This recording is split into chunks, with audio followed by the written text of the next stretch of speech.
Welcome to the Phone Arena video review of the LX370. The 370 is a simple slide phone by LG, available on Sprint. The design is very straightforward. On the front, you'll find a 2-inch display. It's a little bit small for our tastes, and as you can see, there's a lot of housing around it. We would have preferred a bigger display, but the QVGA resolution is nice. You have a send and end key, the soft keys, the back key, and a traditional 5-way D-pad to round out the front. On the left side is the volume rocker and micro USB charging and data port.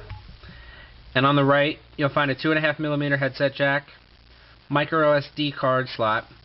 The device comes shipped with a 1GB card, as well as the speakerphone/voice command key, and finally the camera key.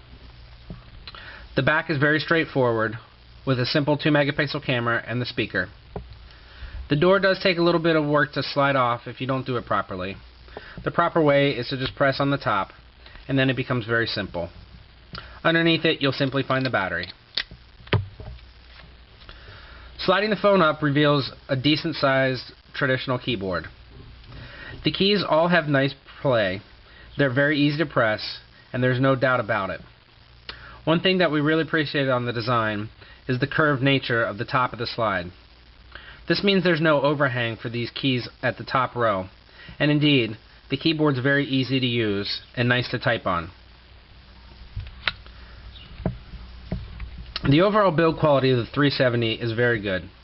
We appreciate the feel in our hand, and our biggest complaint is the fact that the display is a bit too small. Performance-wise, it was a solid performer, but nothing too special. As you can see, it runs Sprint's one-click UI. We've seen this on very many phones in the past, and it unfortunately does not have some of the new tiles like the Twitter tile found on the Exclaim. However, it's still extremely functional, and as far as carrier UIs go, we appreciate it. The 2-megapixel camera was a bit disappointing, though we've come to expect that from Sprint LG phones.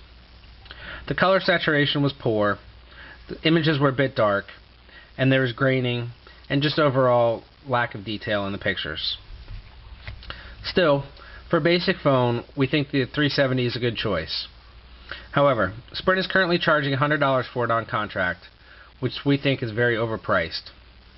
If it would slot in the $30 to $50 range, we think it would be a much more compelling offering.